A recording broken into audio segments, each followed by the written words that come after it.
Welcome back to another episode of the CopCast Chiefs Chat Edition. I'm one of your hosts, Lisa Greenberg. And I'm Officer Mercedes Simons. Together we make up the Public Affairs Office. We have, surprise, surprise, Chief Anthony Sizemore today. Hello. Welcome back. Yeah, good to be back. It's nice to have you back on the pod. We've had a busy few weeks, so it's cool that we can get this back and rolling again. Yes, it was my New Year's resolution to keep it going. And then the first couple weeks of 26, I said I can't. Well, you were sick, then you were sick, then I was sick, so there's some reasonable excuses. We didn't want to keep passing it around. There has been something going around. So if you stay home and don't spread things, then you're actually doing a service to everybody else. Absolutely. But we're all healthy. We're here today. And I know we had a few different things we wanted to cover because we're kind of catching up on like 3 weeks of things to discuss.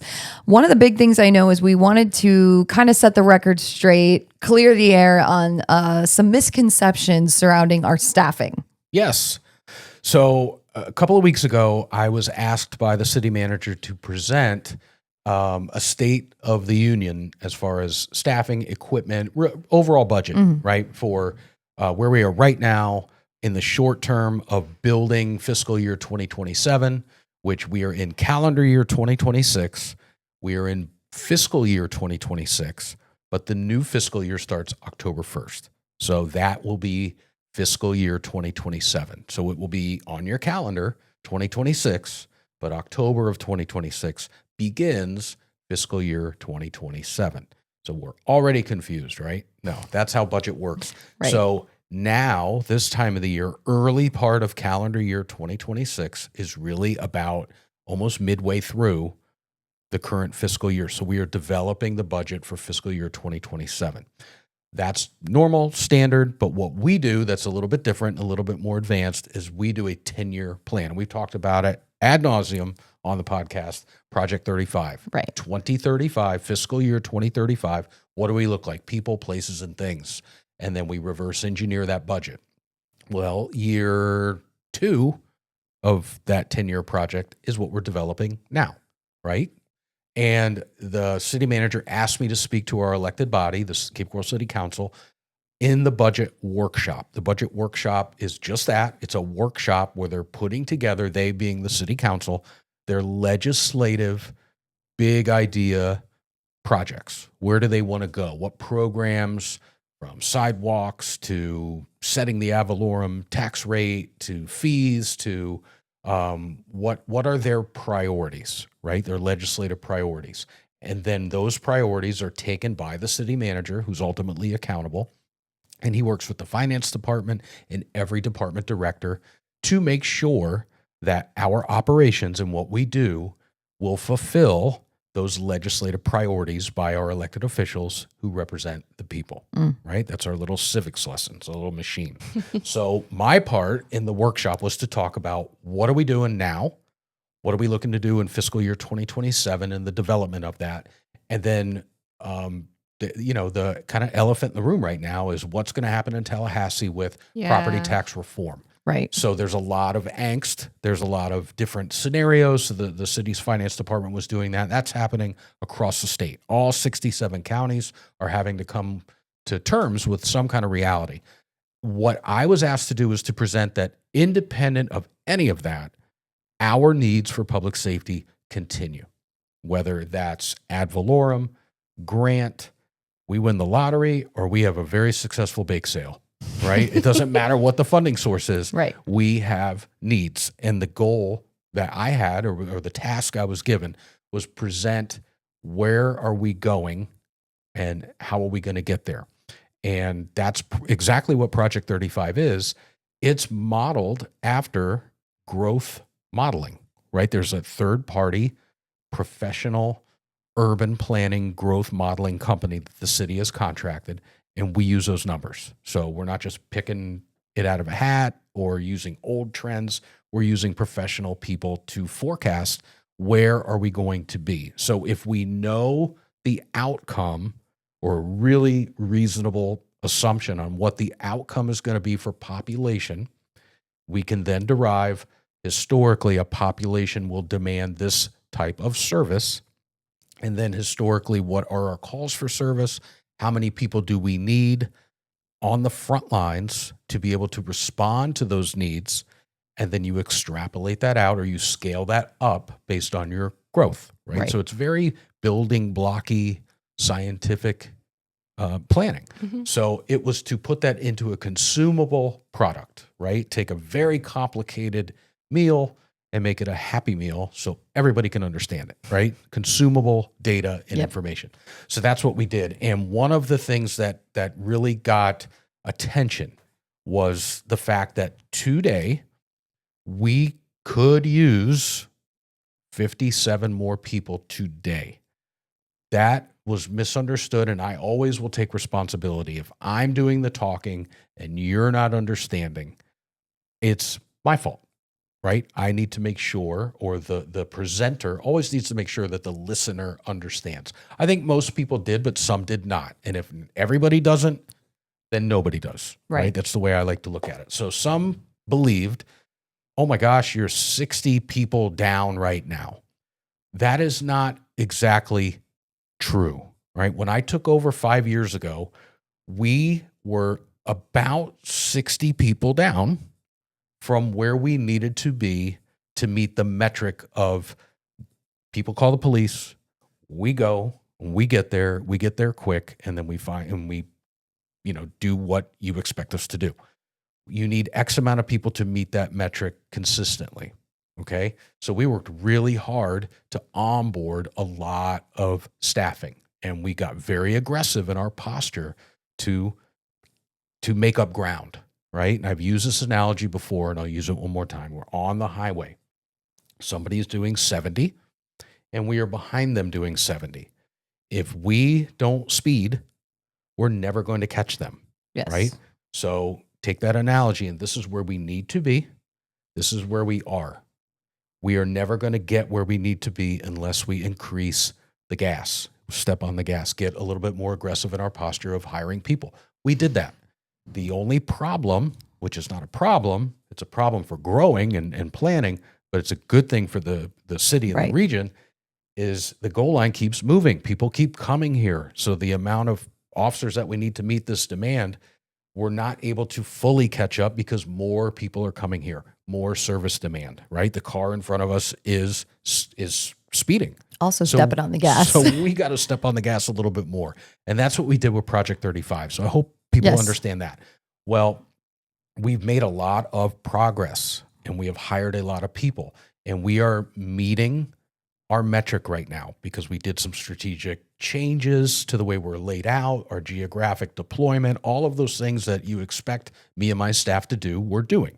It's actually award-winning. Accreditation bodies came in and loved what we're doing, and it's kind of a model for the rest of the country. But we are only meeting those metrics right now, right? And if we don't continue to work, old coaches used to tell me, you don't stay the same tomorrow as you are today. You either get better than yesterday or you get worse than yesterday. Yeah. What are you going to be, right? That's the choice you have to make. So people continue to come here, and development is continuing to happen. There's ribbon cuttings every day. There's more people coming here. We are going to continue to fall behind. So in anticipation of where we need to be, if we're going to meet those metrics, if you like the service that you have right now, you like the experience in this amusement park, then to keep that same experience, we need to increase. So some people thought that, well, you're down 57 people. That's a void of leadership, or there's a culture issue, or people don't want to be cops anymore, or the city's not supporting them. No. None of that is true. We are essentially full. We are allotted a certain amount of authorized positions, and we are there.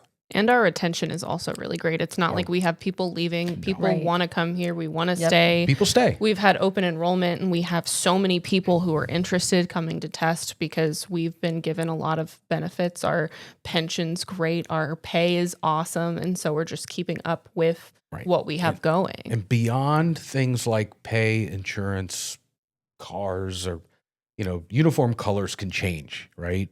Beard policies and comfort, things like that can change. We can be the greatest paid in the world, and if we don't do anything, eventually everybody else starts to catch up. We could be the lowest paid in the world. People stay for culture, right? So you're exactly right. We don't have turnover, so we are a great, attractive recruitment heavy place. So we're full, and people want to stay here because our culture is strong. It's a winning attitude. It's a great place to be. If we're going to maintain that and have that success continue, we need to continue to grow. Yep. So we are not 57 short.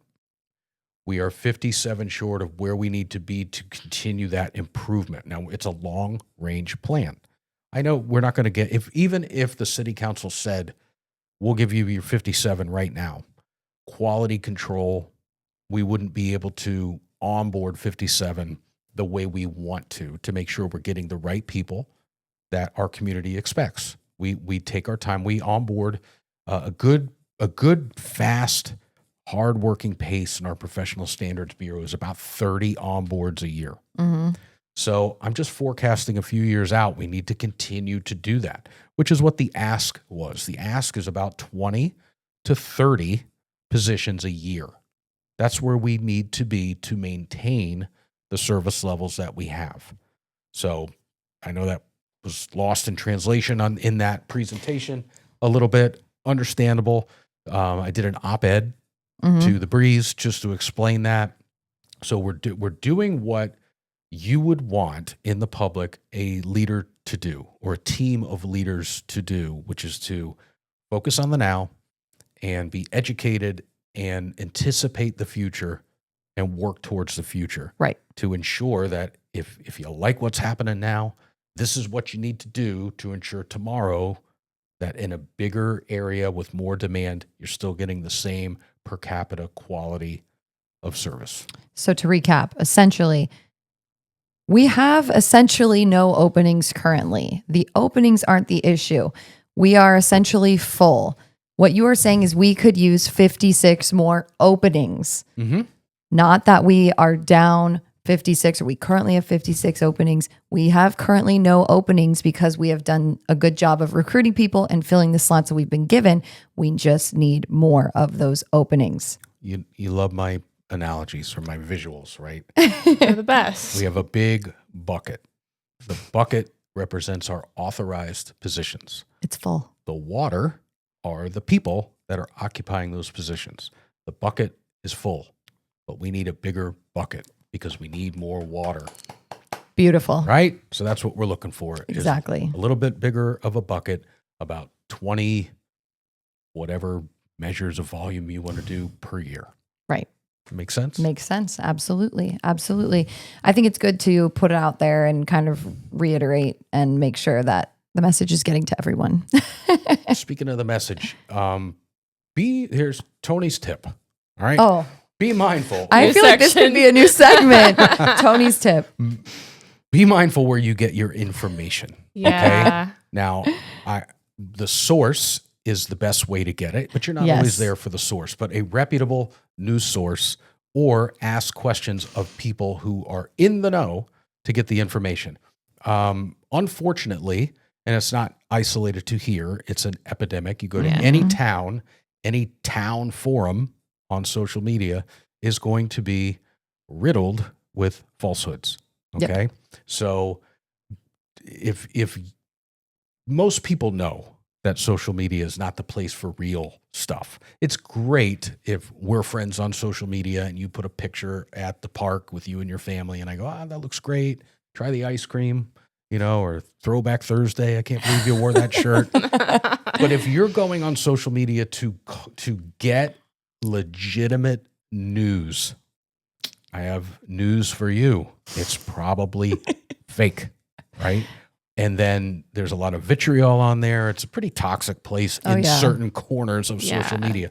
So if you are trying to get information about government, if you're trying to get information about real legitimate happenings in the world, and that is your go-to, I have a newsflash, are not a serious person, right? You need to find a better way to get your news.